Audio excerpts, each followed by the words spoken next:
시청자 여러분 안녕하십니까. 어제 일부에서는 김정은이가 문재인이를 까는 이유가 군사 옵션이 임박했기 때문이라는 취지로 말씀을 드렸습니다.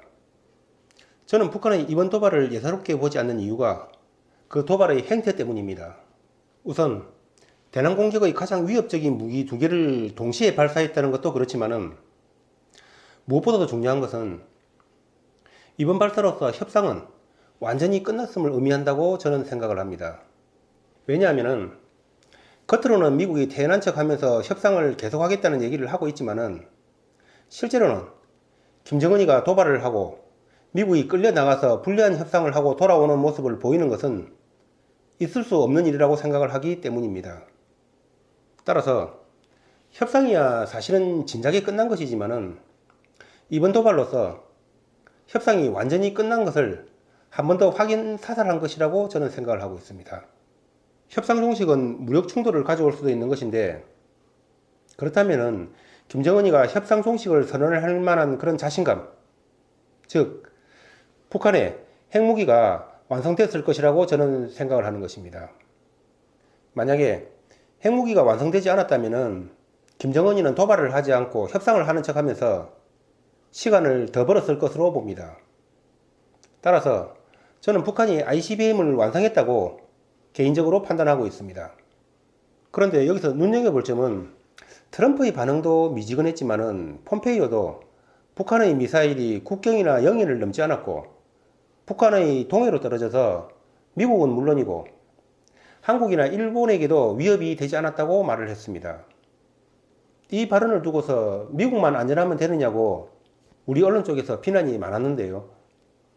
이 미사일이 방향만 바꾸면은 대한민국의 국경을 넘는다는 것은 밀리터리에 아무런 관심이 없는 가정주부들도 다 알 것인데 폼페이오가 그것을 모르고 국경을 안 넘었다고 그런 발언을 했겠습니까? 그리고 그 미사일이 주한미군 기지로 날아올 것은 뻔한데 그것을 모르고 폼페이오가 ICBM이 아니라서 위협이 안 된다고 말을 했겠습니까? 28,000 주한미군과 20만의 미국 시민이 위험에 바로 노출되는 것입니다. 그런 것을 보면 참 답답한 언론들이라는 생각이 듭니다. 그렇다면은 폼페이오의 발언 뜻은 무엇인가? 우선 군사 옵션이 준비가 됐다면은 굳이 떠들 이유가 없을 것입니다.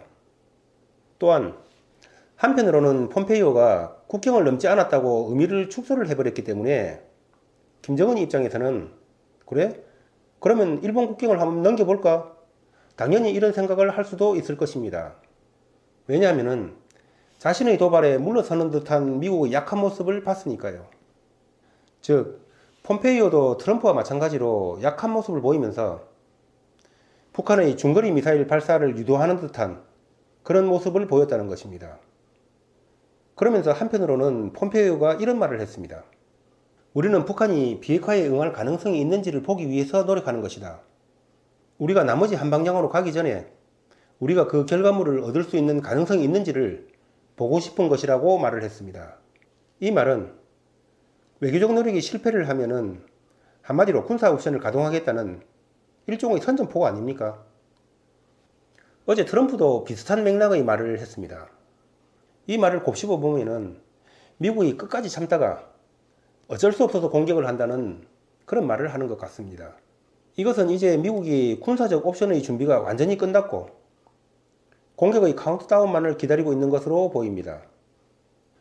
군사 옵션이 준비가 됐다면 굳이 탄도미사일이니 뭐니 하면서 번잡스럽게 떠들 이유가 없는 것입니다. 따라서 이번에 중거리 미사일이 발사가 된다면 미국이 외교적인 노력이 실패했다고 받아들일 가능성이 높다고 봐야 할 것입니다.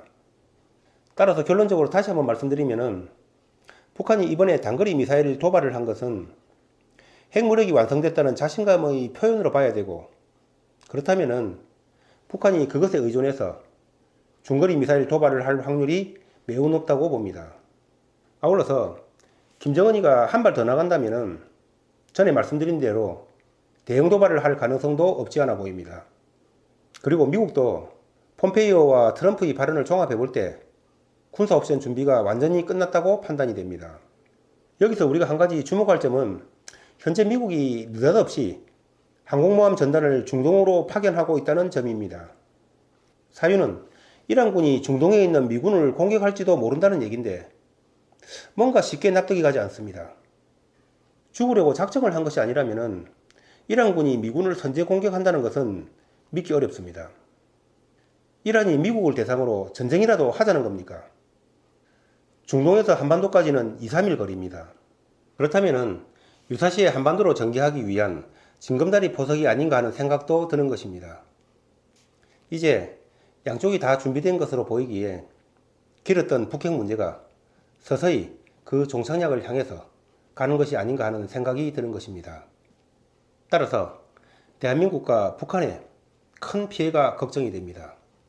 그런데 너무나도 화가 나는 것은 문재인이가 평범함의 위대함이라는 기고문을 독일 언론사에 보낸 것을 오늘 청와대가 공개를 했는데 그 내용을 보면은 가관도 아니라는 것입니다. 문재인이는 이 기고문에서 한반도에서 총성이 사라졌다. 한반도의 봄이 이렇게 성큼 다가왔다고 말을 했습니다. 아니, 이스칸데르 미사일에 핵을 달아서 쏘면은 서울이 전멸을 할 판에 한반도에 총성이 먹고 평화가 왔다는 말이 입에서 나옵니까? 야, 이 자들이 도대체 국민들을 얼마나 호구로 보기에 입에서 저따위 망발이 나오는지 저거야말로 진짜 망언입니다. 물론 청와대는 그 원고를 4월달에 쓴 것이라고는 하지만은 그렇다면은 상황이 바뀌었다면은 원고를 안 보내든지 보냈다면은 발표라도 하지 말았어야 하는 거 아닙니까? 아니면은 최소한 원고를 수정이라도 하든가. 적군이 방어가 안 되는 미사일을 쏘고 있는데 어떻게 평화가 왔다는 말이 입에서 나옵니까? 국민들의 생명을 지켜야 할 자가 국민들을 위험에 빠뜨리고 평화가 왔다고 떠들고 있습니다. 옛날 같으면은 패장은 군법에 따라 참수했습니다. 그런데 옛날 장수들은 병력이 불과 몇백, 몇천, 몇만이지만은 대한민국 국민은 5천만입니다. 이게 전쟁만 못했다 뿐이지 문재인이는 작전상 완전히 실패한 거 아닙니까?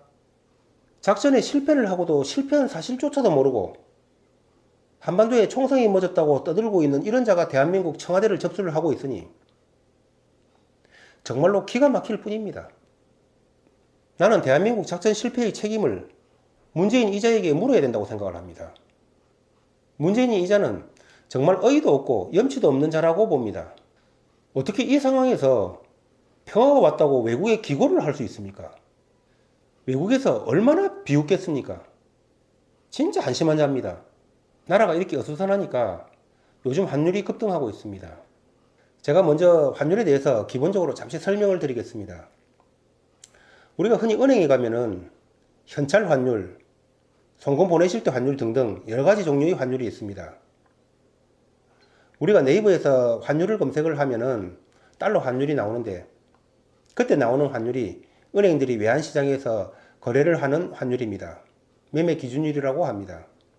우리가 외화를 송금하러 은행으로 가면은 은행들은 그 원가 환율인 매매 기준율에서 일정한 은행의 마진을 붙여서 손님들에게 팔게 되는데 그때 적용되는 환율이 전신환율인 것입니다. 통상적으로 이 전신환율은 그 은행의 원가 환율인 매매 기준율에서 약 달러당 11유원 정도의 마진을 붙이게 됩니다.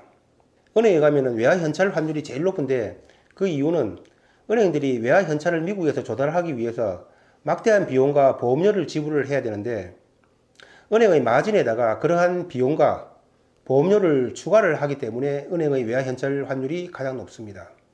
자, 환율에 대한 기본적인 설명은 이 정도 드리고요.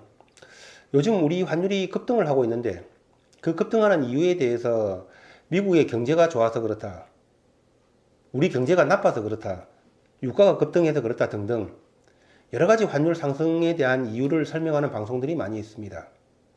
다 맞습니다. 그러나 그러한 것이 교본에서는 맞는 얘기지만은 실제 우리 환율에서는 제가 보기에는 맞지 않는 설명입니다. 왜냐하면은 그러한 요인들로 인해서 환율이 상승한다면은 그 상승폭은 그리 크지 않다는 것입니다. 지금 우리 환율처럼 최근에 거의 100원씩 뛰고 하는 이런 상승폭이 아니라는 얘기입니다. 그렇다면은 우리 환율 상승에는 그러한 교본에 나와 있는 일반적인 환율 상승 요인 말고 우리가 모르는 뭔가 다른 요인들이 있을 것이라는 것이 제 생각입니다. 그것이 무엇이냐? 제가 생각할 때는 리디노메이션이나 군사 옵션이나 이러한 요인들, 이러한 숨겨진 요인들이 뭔가 뒤에서 작용하고 있지 않나 생각하는 것이 저희 기본적인 생각입니다. 물론 아직까지는 아무것도 정해진 바가 없기 때문에 단정적으로 말씀드릴 수는 없고, 현재는 환율을 관심을 가지면서 쭉 지켜보는 과정이다라는 정도로만 말씀을 드립니다. 감사합니다.